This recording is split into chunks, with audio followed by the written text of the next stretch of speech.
स्वागत है दोस्तों आपका नॉलेज वाला हब यह यूट्यूब चैनल में।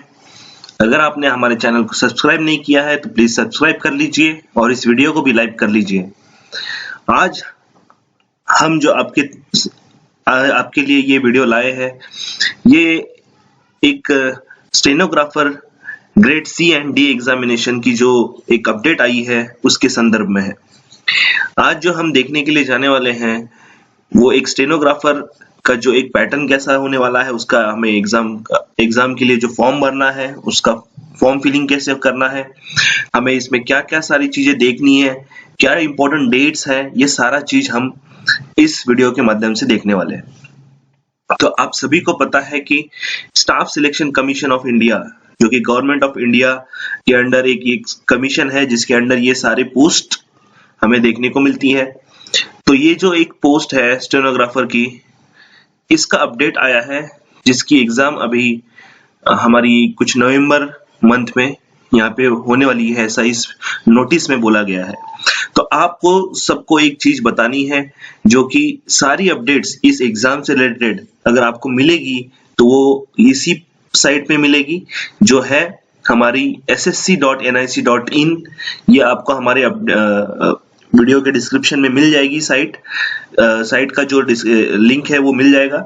Notice of stenographer grade C and D examination आप देख सकते हो, यहाँ पे देखने को मिल रही है हमें।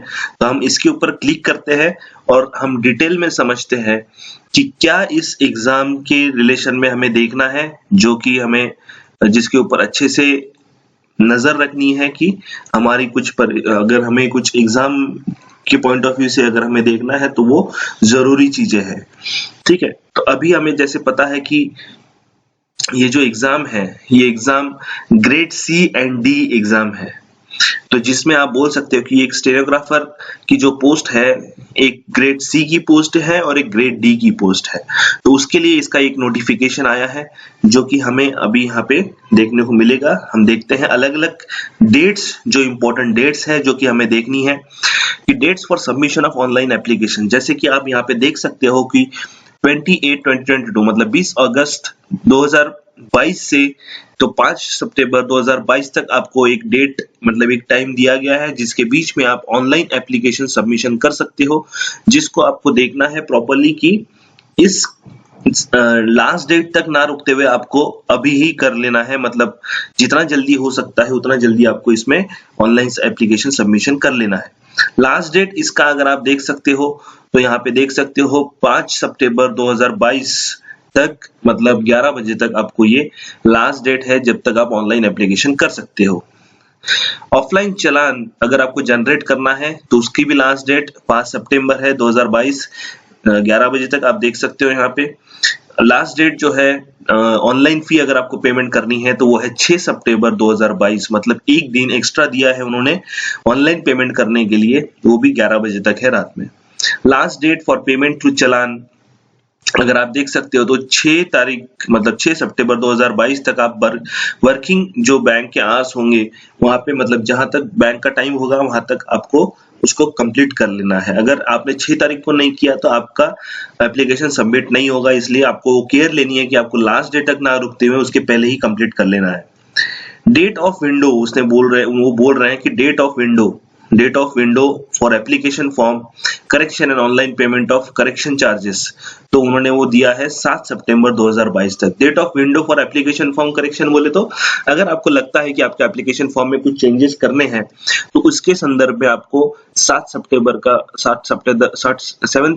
तक आप कर सकते हो 11 बजे तक।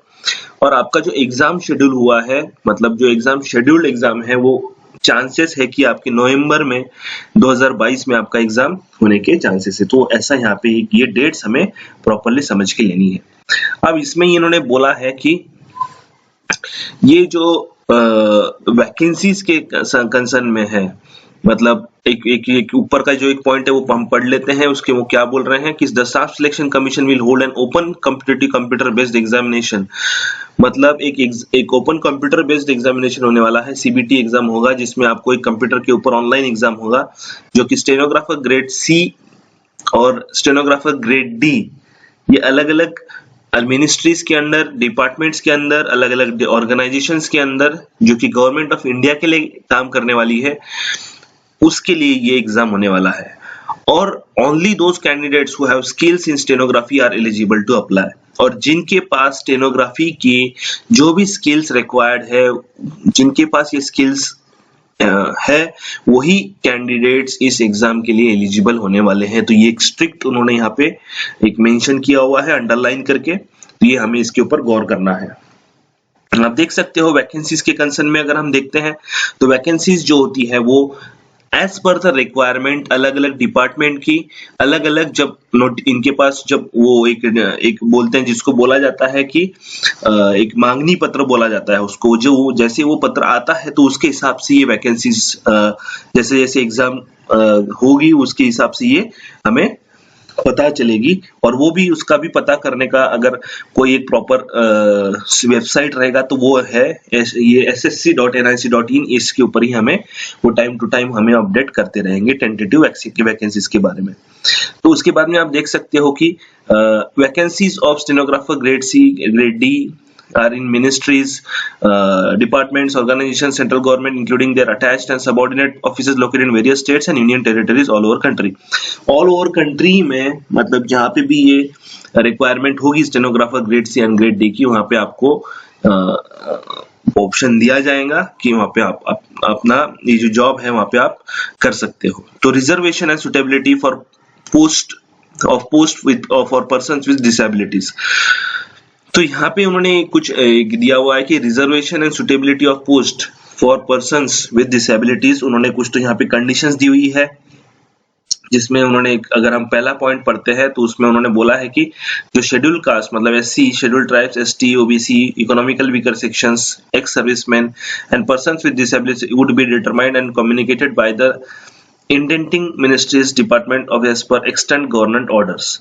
मतलब जो भी ये कैटेगरी में फॉल होते हैं वो स्टूडेंट्स को, वो कैंडिडेट्स को गवर्नमेंट अपने हिसाब से कम्युनिकेट करेगी, और गवर्नमेंट जो एक्सटेंट ऑर्डर्स है मतलब जो जीआरस वगैरह है उसके हिसाब से जो भी पॉसिबल है रिजर्वेशन की कैटेगरी में जो उनको रिजर्वेशन मिलना चाहिए उस हिसाब से उनको कॉल जाएगा। तो ये ऐसा एक अलग इन्होंने यहाँ पे एक प्रोविजन दिया हुआ है, किया हुआ है। तो ये अगर आप इस नोटिफिकेशन को डाउनलोड, जैसे मैंने आपको बताया कि कहाँ से इसको डाउनलोड करना है, तो वहां से आप डाउनलोड करके ये सारे जो पॉइंट्स है ये अगर आप एक बार पढ़ लो तो आपको ये डिटेल में समझ में आए। क्योंकि अगर आप देख सकते हो कि फंक्शनल रिक्वायरमेंट ये अलग अलग जो डिसेबिलिटीज है ये उसकी क्लासेस दी हुई है इन्होंने, और यहाँ पे भी आपको बेंचमार्क डिसेबिलिटी मतलब अलग अलग हर एक की जितनी डिसेबिलिटी रहती है उसी के हिसाब से वहाँ पे उन्होंने क्लासेस डिफाइन की है। तो ये आपको एक बार पढ़ लेना है, ये जिसमें sitting, standing, bending, reading, writing, ये अलग अलग डिसेबिलिटीज है जिसमें आपको देख लेना है एक बार। ठीक है, ये तो ये हो गया ये आपके रिजर्वेशन के रिलेशन में। फिर देखते हैं हम नेशनलिटी सिटीजनशिप। तो इसमें आप देख सकते हो कि कैंडिडेट एक तो सिटीजन ऑफ इंडिया होना चाहिए, सब्जेक्ट ऑफ नेपाल होना चाहिए, हो सकता है सब्जेक्ट ऑफ भूटान भी हो सकता है, एक तिब्बतन रेफ्यूजी हो सकता है जो कि पहले 1 जनवरी 1962 के पहले यहाँ पे आके सेटल हो गए हैं इंडिया में। उसके या फिर उसके बाद में बोल सकते हैं कि पर्सन ऑफ इंडियन ओरिजिन मतलब वो इंडिया से है लेकिन माइग्रेट हुआ है पाकिस्तान को। पाकिस्तान ये अलग अलग कंट्रीज जो यहाँ पे मेंशन की है। And Vietnam with the intention of permanently settling in India, मतलब फिर से वो इंडिया में ही आने वाला है। Provided that a candidate belonging to categories B, C, D and E shall be a person in whose favor a certificate of eligibility has been issued by the government of India। लेकिन A category को छोड़ के जो B, C, D, E category है, इन सारी categories के उन्होंने बोला है कि एक गवर्नमेंट ऑफ इंडिया ने एक सर्टिफिकेट उनको इश्यू कराना चाहिए कि वो गवर्नमेंट ऑफ इंडिया, वो इंडिया के सिटीजन है, ऐसे उनके फेवर में एक सर्टिफिकेट होना जरूरी है। A candidate in whose case a certificate of eligibility is necessary may be admitted to the examination, but the offer of appointment will be given only after the necessary eligibility certificate has been issued to him by the government of India। तो ये क्या बोल रहे हैं कि candidate जिसको certificate तो मिला हुआ है एलिजिबिलिटी का, लेकिन is necessary to may be admitted to the examination, वो एग्जामिनेशन में तो एडमिट हो सकता है, लेकिन जो ऑफर उनको अपॉइंटमेंट ऑफर अगर वो एग्जाम क्लियर कर लेता है तो वो तभी दी जाएगी जब उसके पास वो एक नेसेसरी एलिजिबिलिटी सर्टिफिकेट जो गवर्नमेंट ऑफ इंडिया देती है वो उसको इश्यू होता है। तो नेक्स्ट उसमें हम देखते हैं पॉइंट की एज लिमिट। अब ये एज लिमिट क्या बोल रहा है, स्टेनोग्राफर ग्रेड सी के लिए 18 से 30 साल का एक एज लिमिट इन्होंने दिया हुआ है, जिसमें आप बोल सकते हैं कि जो कैंडिडेट है वो 2 जनवरी 1992 के पहले का नहीं होना चाहिए उसका जन्म, और 1 जनवरी 2004 के बाद का नहीं होना चाहिए जन्म। वो है, ये है ग्रेड सी के केस में। स्टेनोग्राफर ग्रेड डी की कंडीशन में 18 से 27 साल के बीच में उसकी उम्र होनी चाहिए, जिसमें हम बोल सकते हैं कि 1 जनवरी 2022 की कंडीशन में कैंडिडेट का जो जन्म है वो 2 जनवरी 1995 के पहले का नहीं होना चाहिए और 1 जनवरी 2004 के बाद का नहीं होना चाहिए। इसके बीच में के जो कैंडिडेट्स है वो उनको वो एलिजिबल है इस पोस्ट के लिए अप्लाई करने के लिए। अब इसमें कुछ कैटेगरीज है जिसमें एज रिलैक्सेशन दिया हुआ है, मतलब जैसे SC ST को 5 साल का रिलैक्सेशन है, OBC को 3 साल, PWD अनरिजर्व्ड कैटेगरी को 10 साल का। ये एक प्रॉपर यहाँ पे इन्होंने मेंशन किया हुआ है, जो कि हम इसको डिटेल में अगर आप ये डाउनलोड कर लोगे तो इसमें आपको सारी चीजें यहाँ पे डिटेल में दी हुई है कि कौन सी कैटेगरी को कितना एक यहाँ पे हम बोल सकते हैं कि एज रिलैक्सेशन दिया हुआ है। तो ये एक्सप्लेनेशन यहाँ पे इन्होंने दिया हुआ है कि एक सर्विसमैन कौन होता है, जिसमें ऊपर दिया हुआ है कि एक सर्विसमैन को कितना रिलैक्सेशन रहेगा, तो उसमें भी उन्होंने एक्सप्लेन किया हुआ है कि ये सारे पॉइंट्स आते हैं। जिसमें फिर बाद में वो बोल रहा है process of certification and format of certificates, मतलब जो प्रोसेस ऑफ सर्टिफिकेशन है और उसकी जो फॉर्मेट्स है वो सारे फॉर्मेट्स इन्होंने यहाँ पे एक्सप्लेन किए हुए हैं कि SC ST का, OBC का, EWS का कैसे होना चाहिए। तो वो उस हिसाब से आपके पास जैसे अपलोड करना पड़ेगा आपको SC ST OBC EWS certificates, तो उसके सर्टिफिकेट्स का फॉर्मेट आपको पता है, वो ऑलरेडी आपने निकाल के रखा होगा, तो आपको प्रॉपरली रेडी रखना है इसके ऊपर अपलोड करने के लिए। Provision of compensatory time and assistance of scribe, अगर किसी को कुछ डिसेबिलिटी है तो उसमें यहाँ पे इन्होंने बोला है कि 20 मिनट्स पर आवर इनको दिया जाएगा एक्स्ट्रा टाइम। मतलब यहाँ पे देख सकते हो compensatory time of 20 minutes per hour of examination will be provided to the persons who are allowed to use scribe as well as described at para. मतलब ये अलग अलग कंडीशंस है, इतना आपको ध्यान में रखना है कि 20 मिनट्स आपको एक्स्ट्रा दिया जाएगा। एजुकेशनल एसेंशियल एजुकेशनल क्वालिफिकेशंस, मतलब क्या क्या एजुकेशनल क्वालिफिकेशन होना जरूरी है इनको कि अगर इनको अप्लाई करना है। तो कैंडिडेट सबसे पहले तो 12th पास होना जरूरी है और कोई एक रिकॉग्नाइज्ड बोर्ड या फिर यूनिवर्सिटी से उसका पास होना जरूरी है। उसके बाद में सेकंड इसमें वो बोल रहा है कि उसने कुछ as per ministry of human resource development, मतलब ministry of human resource development बोले तो जो इसमें देखती है कि कौन सी कंपनीज इसमें काम कर रही है। मतलब जैसे कि अगर आप बोल सकते हो कि जैसे कि कौन से इंस्टीट्यूशंस इसमें काम कर रहे हैं। अगर कोई स्टूडेंट किसी ऐसे इंस्टीट्यूशन से लेता है जो ओपन यूनिवर्सिटी के अंडर आता है तो वो रिकॉग्नाइज होना जरूरी है, उसमें वो किसी गवर्नमेंट से रिकॉग्नाइज होना जरूरी है, UGC से रिकॉग्नाइज होना जरूरी है। तो ऐसी डिग्री अगर है तो वो चल सकती है। तो ऐसा इन्होंने यहाँ पे मेंशन किया हुआ है कि अलग अलग क्राइटेरियाज क्या है वो आपको एक बार अगर आप पढ़ लो तो आपको वो इजीली समझ में आएगा। तो यहाँ पे दिया हुआ है हाउ टू अप्लाई।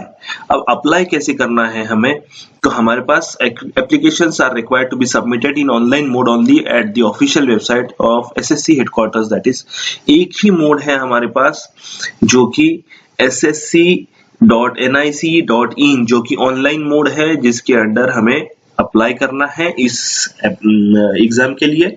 दूसरा कोई मोड हमें नहीं है, तो ये हमें ध्यान में रखना है कि हम विदिन जो हमारा टाइम दिया हुआ है उसके अंडर हम उसको प्रॉपरली हमारा एग्जाम का रजिस्ट्रेशन करके फॉर्म फिल कर ले।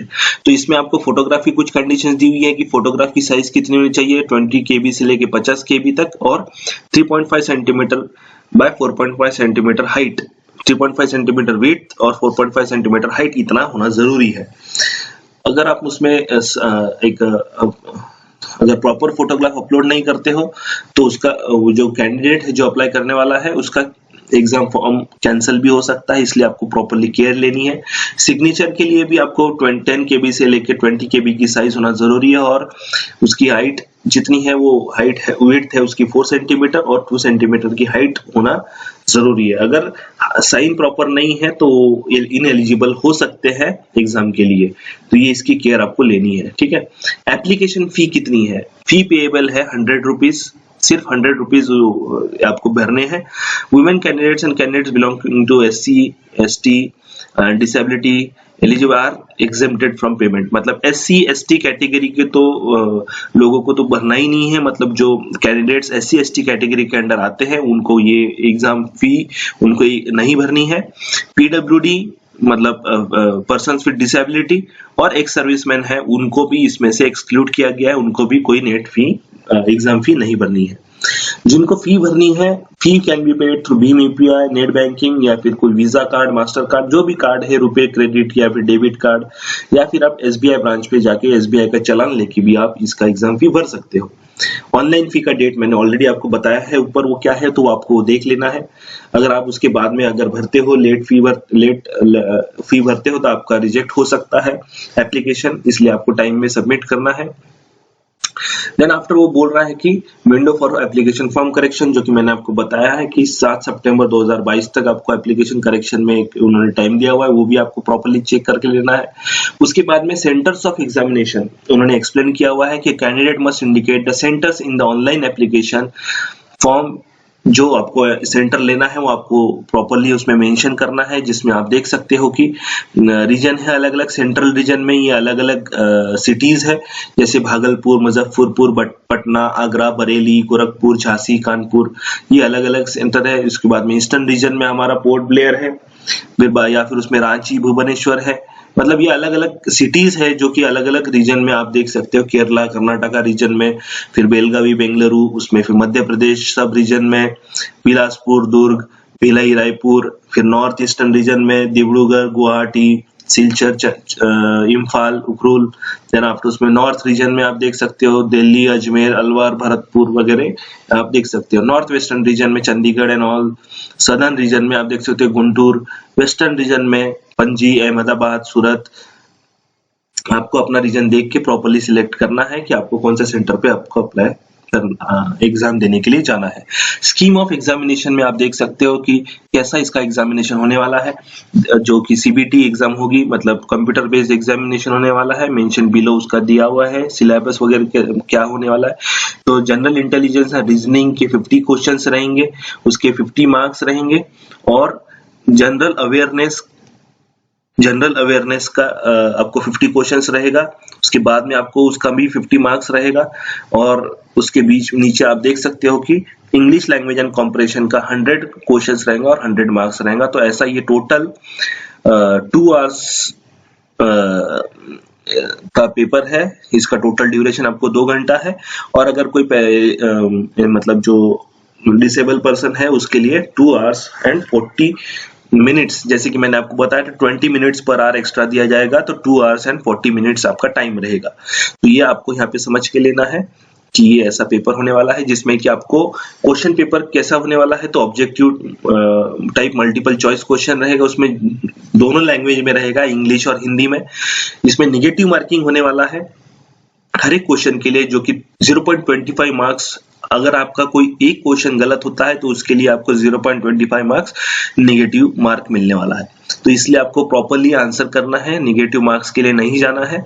अगर आपको नहीं आता है तो उसको छोड़ दीजिए, और अगर आपको जो प्रॉपर्ली उसके ऊपर फिक्स अगर आप बोलते हो कि इसको आपको पता है तो उसको ही आंसर करना, आपको उसका केयर आपको लेना है कि आपको स्ट्रेटेजी आपकी कैसे डिफाइन करनी है, वो आपको प्रॉपर्ली समझ के लेना है। इसमें इंडिकेटिव सिलेबस जो होने वाला है, सिलेबस इस पर एग्जाम का क्या हो सकता है, तो कंप्यूटर बेस्ड मोड एग्जामिनेशन रहेगा, जिसमें आप जनरल इंटेलिजेंस और रीजनिंग में आप ये देख सकते हो। एक बार अगर आप ये पढ़ लो तो इसको आपको, जिसमें आपको सिमिलरिटीज, डिफरेंसेस, स्पेस, ये आपको रहेगा। जनरल अवेयरनेस में आपको देखना है कि designs questions will also be design to test the knowledge of current events. फिर बाद में आपको यहाँ पे स्पोर्ट्स, हिस्ट्री, कल्चर, ज्योग्राफी, ये अलग अलग टॉपिक्स है जिसमें आपको ये देखना है कि आपको ये कवर कर लेना है। इंग्लिश लैंग्वेज एंड कॉम्प्रिहेंशन में आप देख सकते हो कि vocabulary, grammar, sentence structure, synonyms, ये सारा चीज आपको आएगा। स्किल टेस्ट इन स्टेनोग्राफी, अब ये भी इंपॉर्टेंट है कि कैंडिडेट्स जो शॉर्टलिस्ट होने वाले हैं सीबीटी के एग्जाम के ऊपर से, मतलब कंप्यूटर बेस्ड टेक्निकल एग्जामिनेशन के ऊपर से, will be required to appear in the skill test for stenography. अब स्टेनोग्राफी का एग्जाम बाद में रहेगा आपका, तो उसमें बोल रहे हैं कि candidates will be given one dictation for 10 minutes in English और हिंदी। जो कैंडिडेट सिलेक्ट करने वाला है हिंदी सिलेक्ट कर सकता है या फिर इंग्लिश सिलेक्ट कर सकता है, तो उसको at the speed of 100 words पर मिनट, मतलब 100 words 100 WPM for the post of stenographer grade C and 80 words per minute for the post of stenographer grade D. The matter will have to be transcribed on computer. The transcription time is as follows. मतलब आपको ये typing के लिए दिया जाएगा, जिसको आपको properly इसको आपको स्पीड मेंटेन करनी है, मतलब 100 वर्ड्स पर मिनट आपको आना चाहिए ग्रेड सी के लिए, और ग्रेड डी के लिए आपका 80 वर्ड्स पर मिनट वर्ड्स आपको टाइप करते आना चाहिए, ये आपको समझ लेना है, ठीक है। तो language of test, skill test जो होने वाली है स्टेनोग्राफर डी दोनों लैंग्वेज में होगा, इंग्लिश हिंदी। टाइम जो रहने वाला है वो इंग्लिश के लिए 50 मिनट्स है और हिंदी के लिए 65 मिनट्स है, और वही स्टेनोग्राफर पोस्ट सी के लिए इंग्लिश के लिए आपका टाइम रहेगा 40 मिनट्स और हिंदी के लिए टाइम रहेगा 55 मिनट्स, और उसमें ही एक्स्ट्रा टाइम दिया जाएगा पर्सन्स विद डिसेबिलिटीज के लिए, जो कि आप देख सकते हो।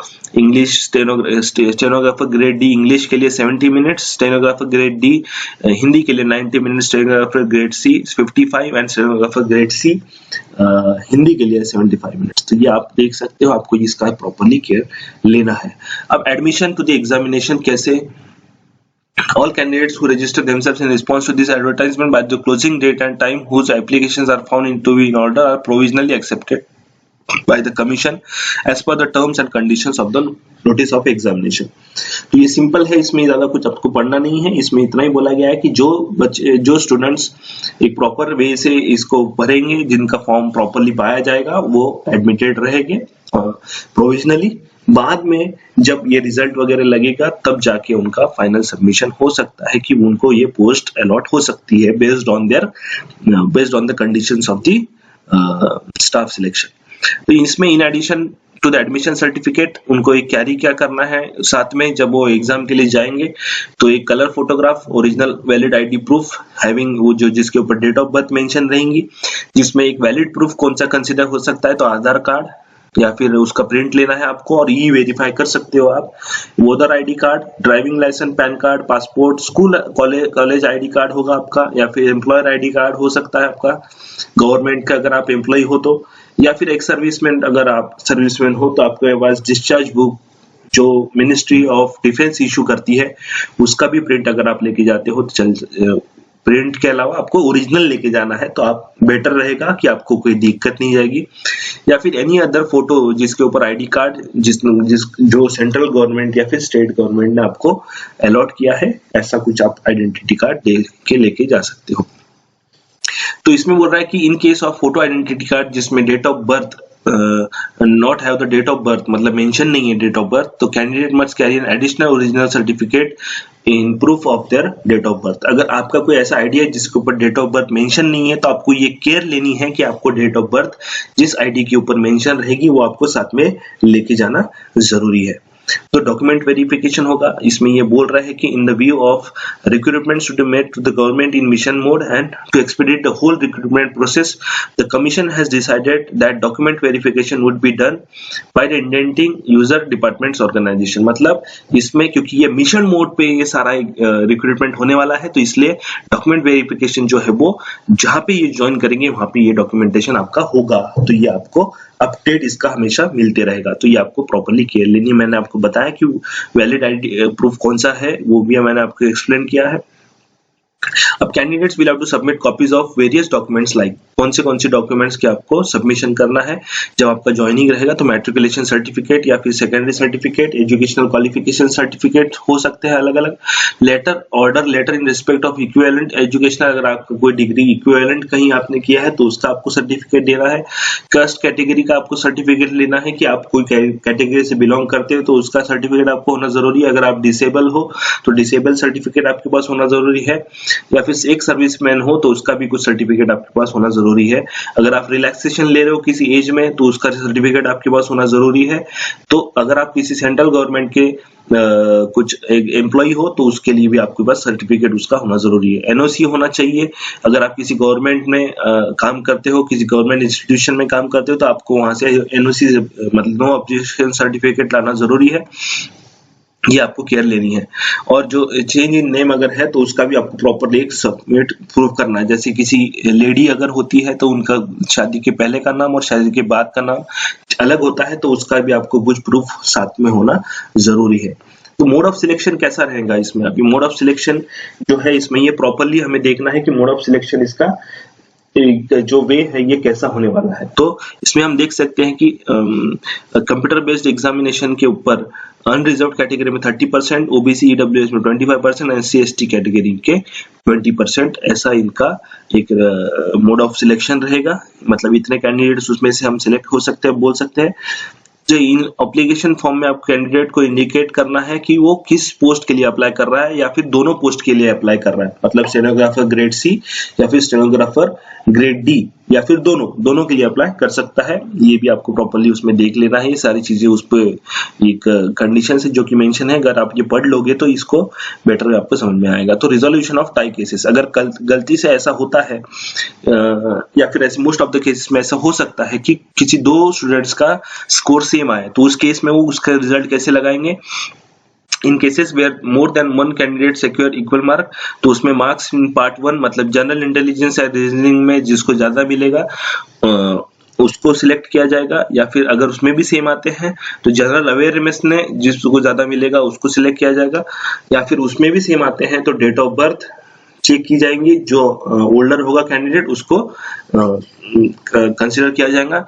अगर वो भी सेम आती है तो अल्फाबेटिकल ऑर्डर में जिसका नाम आता है पहले उसको प्रेफरेंस दिया जाएगा। तो ये आपको देख लेना है। ये भी एक प्रॉपर केस है जिसमें हमें कंसिडर करना है। Action against candidates found guilty of misconduct, तो यहाँ पे कुछ मिसकंडक्ट दिए हुए हैं जो कि एग्जाम के दौरान हो सकते हैं, उसका भी केयर लेना है आपको कि उसमें आप नहीं आना चाहिए आपने। वो उसके लिए ये कंडीशन है किस केस के लिए कितना साल दिया हुआ है उन्होंने, 2 साल 3 साल का बैन लग सकता है। लेकिन ये इसमें हमें जाना ही नहीं है, कोई मैल प्रैक्टिस वगैरह करना नहीं है, क्योंकि हमें हमारे एग्जाम के ऊपर फोकस करना है। ये सारा चीज हमें एक बार मतलब पढ़ना ही नहीं, हमें ऐसा कुछ सोच के चलना है कि क्योंकि हम हमारी पोस्ट की तरफ फोकस्ड होना जरूरी है। कमीशन डिसीजन जो होने वाला है वो फाइनल होगा, जिसमें आपको देखना है कि जो भी कमीशन देता है डिसीजन उसके आगे आप कुछ नहीं कर सकते हो। तो ये एक उन्होंने यहाँ पे एक्सप्लेन किया हुआ है। अगर कुछ कोर्ट का मतलब कुछ डिस्प्यूट अगर होता है तो वो कोर्ट के जुरिडिक्शन में आता है, तो यही आपको लिखना है कि कुछ डिस्प्यूट ना हो। तो वो सारा चीज वहाँ पे इन्होंने एक्सप्लेन किया। डिस्क्वालिफिकेशन हो सकते हैं कि अगर कुछ इन्हें कुछ ऐसा लगता है कि किसी ने कुछ गलत इंफॉर्मेशन फिल की थी, वो डिस्क्वालीफाई भी हो सकता है, यहाँ पे मेंशन किया हुआ है उन्होंने। इंपॉर्टेंट इंस्ट्रक्शन है कैंडिडेट्स के लिए, मतलब किसी एग्जामिनेशन में कुछ क्या लाना है क्या नहीं लाना है, तो ये आपको हॉल टिकट के ऊपर भी मेंशन रहेंगी, ये आपको प्रॉपर्ली पढ़ लेनी है।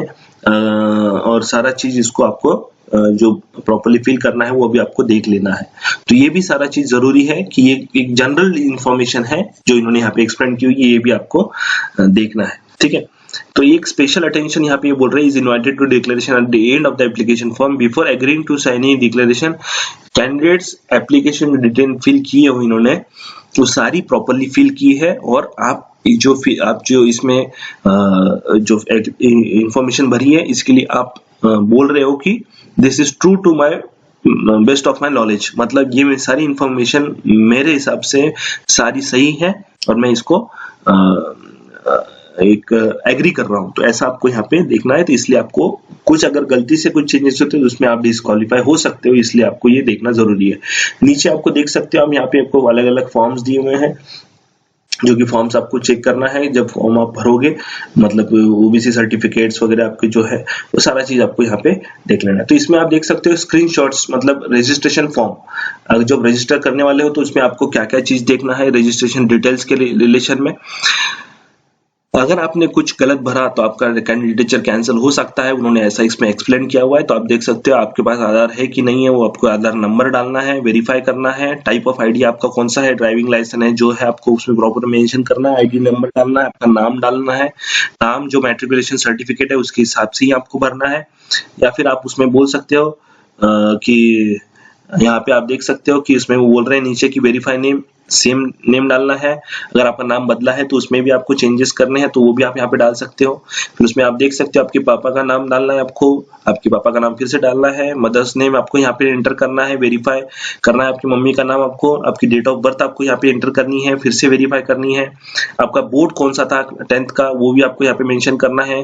फिर से आपको मतलब हर एक चीज आपको वेरीफाई करते हुए चलना है, वो आपको प्रॉपर्ली फिल करना है। आपका रोल नंबर क्या था मैट्रिकुलेशन का 10वीं का, ईयर ऑफ पासिंग कौन सा था आपका, वो फिर आपका जेंडर क्या है, फिर आपका एजुकेशनल क्वालिफिकेशन कितना है, ग्रेजुएशन है या फिर जो भी है आपको दिखना है। मोबाइल नंबर आपको यहाँ पे अपना एंटर करना है, ईमेल आईडी आपको यहाँ पे डालना है। मोबाइल नंबर और ईमेल आईडी ऐसा डालना जो कि आपका इस एग्जाम का रिजल्ट जब तक नहीं लगता है आपके पास हो, क्योंकि सारी अपडेट्स जो भी एसएससी की तरफ से आएंगी वो आपके मोबाइल नंबर और ईमेल आईडी पे ही आने वाली है। तो इसलिए आपको ये प्रॉपरली केयर लेनी है कि इसमें आपको कुछ चेंजेस ना हो। आपका जो स्टेट है वो आपको चीज सिलेक्ट करना है और आप यहाँ पे आपको उसको सेव करना है। सेव करने के बाद में आप यहाँ पे एडिशनल कॉन्टैक्ट डिटेल्स पूछ रहा है, वो मतलब एडिशनल एंड कॉन्टैक्ट डिटेल्स वो पूछ रहा है, तो कैटेगरी आपकी कौन सी है वो आपको वेरीफाई करनी है, नेशनलिटी आपको डालनी है। फिर आइडेंटिफिकेशन मार्क, अगर आप किसी बॉडी के ऊपर कोई आइडेंटिफिकेशन मार्क है तो आपको एंटर करना है। अगर आप कोई बेंचमार्क डिसेबिलिटी है तो वो आपको मेंशन करनी है कौन से टाइप की डिसेबिलिटी है। परमानेंट एड्रेस आपका क्या है, एड्रेस आपको प्रॉपर्ली डालना है, क्योंकि जो भी कम्युनिकेशन एसएससी की तरफ से होगा वो आपके परमानेंट एड्रेस पे होगा और जो एड्रेस आप डालोगे वहीं पे होगा, इसलिए आपको एड्रेस भी प्रॉपर्ली देखना है कि आपने प्रॉपर्ली फिल किया हुआ है। आपका स्टेट कौन सा ही डालना है, पिन कोड आपको प्रॉपर्ली मेंशन करना है। अगर आपका करंट एड्रेस और परमानेंट एड्रेस सेम है तो वो भी आपको यहाँ पे मेंशन करना है। मेरे हिसाब से अगर आप परमानेंट एड्रेस अगर आप डालते हो तो वो बेटर रहता है, क्योंकि अगर कुछ भी कम्युनिकेशन आता है तो आपको कुछ दिक्कत नहीं जाती है। अगर आप करंट एड्रेस से कहीं चेंज कर जाते हो एड्रेस तो उसमें दिक्कत हो सकती है, इसलिए आपको प्रेजेंट एड्रेस प्रॉपर्ली भरना है और उसको ही बोलना है कि मेरा प्रेजेंट एड्रेस और करंट एड्रेस सेम है। उसके नीचे आपको ये डिक्लेरेशन दे रहा है और इसमें ये बोल रहा है कि फाइनल सबमिट, तो ये सारा चीज आपको प्रॉपर्ली देख लेना है। इसमें यहाँ पे इन्होंने डिक्लेरेशन दिया हुआ है कि I declare that the information given by me is true and complete and correct to the best of my knowledge and belief. अगर इसमें कुछ गलती मिलती है तो मेरा कैंडिडेचर कैंसिल हो सकता है, ऐसा वो बोल रहे हैं। इसलिए आपको ये प्रॉपर्ली सारा चीज एक बार फिर से देख के लेना है और आपको फाइनल सबमिट यहाँ पे करना है, तो आपका ये रजिस्ट्रेशन कंप्लीट होगा। आपको ये एक ऑनलाइन एप्लीकेशन फॉर्म मिलेगा जिसमें आपको आपके पास ये सारा चीज ये डिटेल्स दिया हुआ है, जिसमें आप ये देख सकते हो एक बार। अगर आप मैंने आपको जो बताई है वही सेम चीज इसमें है। अब आप क्या करोगे, ये रजिस्ट्रेशन करने के बाद में आपका अलग यहाँ पे नाम देखने को मिलेगा। ये आपको कैसे दिखेगा, instructions stenographer grade C and D के एग्जामिनेशन के लिए कैसा आप फॉर्म फिल करोगे, तो यहाँ पे इन्होंने मेंशन किया हुआ है। मैं नेम वगैरह नेम दिया है, डेट ऑफ बर्थ, जेंडर, ये सारा चीज इसमें यहाँ पे आप देख सकते हो। देन अगेन आप यहाँ पे देख सकते हो नेशनलिटी वगैरह, ये सारा चीज फिर से जो हमने ऊपर देखा है वही यहाँ पे do you possess knowledge of stenography का नॉलेज है या नहीं है, आपको ये लिखना है यहाँ पे। फिर आप यहाँ पे अगर यस करते हो और नो करते हो तो आप एलिजिबल ही नहीं हो, इसलिए आपको यस करना जरूरी है। प्रीफरेंस आपको देना है, अगर आपको दिल्ली देना है, जयपुर देना है, बीकानेर देना है, आपको पटना देना है, या फिर आपको आप बोल सकते हो कि पणजी देना है, मतलब डिपेंडिंग ऑन योर एरिया आपको यहाँ पे ऑप्शन सिलेक्ट करना है। ठीक है, जितना जल्दी फॉर्म भरोगे उतना जल्दी अच्छा रहेगा, क्योंकि सेंटर मिलना के चांसेस बढ़ जाते हैं पहला सेंटर मिलने के। तो आप एक्स सर्विसमैन वगैरह हो तो वो सारा आपको यहाँ पे मेंशन करना है। अगर आप किसी सिविल पोस्ट पे हो, मतलब जिसमें एक्स सर्विसमैन वगैरह, तो वो आपका यहाँ पे मेंशन करना है। फिर उसमें आप बोल सकते हैं यहाँ पे डेट ऑफ ज्वाइनिंग आपकी सिविल पोस्ट की कौन सी थी। अगर आप किसी कुछ सेरेब्रल पैल्सी कोई बीमारी है आपको मेंशन करना है। फिजिकल फिटनेस अगर आपका कुछ है तो वो यहाँ पे मेंशन करना है, यस नो करना है आपको। फिर आपका मीडियम ऑफ स्किल टेस्ट, मतलब यहाँ पे वेदर स्क्राइब इज रिक्वायर्ड, आपको अगर कोई मदद लगती है एग्जाम में तो वो भी मेंशन करना है, यस नो। वो कैसे टाइप की चाहिए वो भी आपको मेंशन करना है। अगर आपको खुद से करना है या फिर एसएससी करवा के देना चाहिए वो भी आपको मेंशन करना है। मीडियम ऑफ स्किल टेस्ट आपको इंग्लिश में लेना है या हिंदी में लेना है, आपको वो दे रहा है। पोस्ट अप्लाइंग फॉर, यहाँ पे देख सकते हो आप stenographer grade C, stenographer grade C, मतलब आप कौन सी पोस्ट के लिए अप्लाई करना चाहते हो वहां पे आपको पूछ रहा है, आपको प्रॉपर्ली सिलेक्ट करना है सी या फिर डी या फिर बोथ, तो ये आपको देखना है।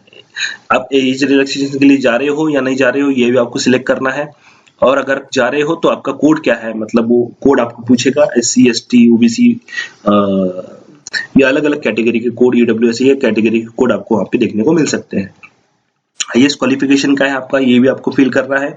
फिर qualification, educational qualification, examination qualification क्या है आपका, 12वीं है, ग्रेजुएशन है, वो भी आपको मेंशन करना है। आपका स्टेटस पास्ट है या पासिंग ईयर कौन सा है आपको मेंशन करना है इसमें।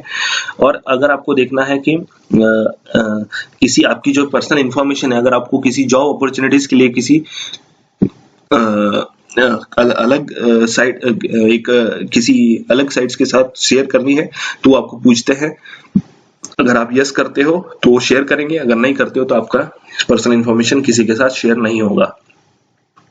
यहाँ पे करस्पॉन्डेंट एड्रेस आपको डालना है, परमानेंट एड्रेस डालना है, अगर सेम है तो सेम करो उसको।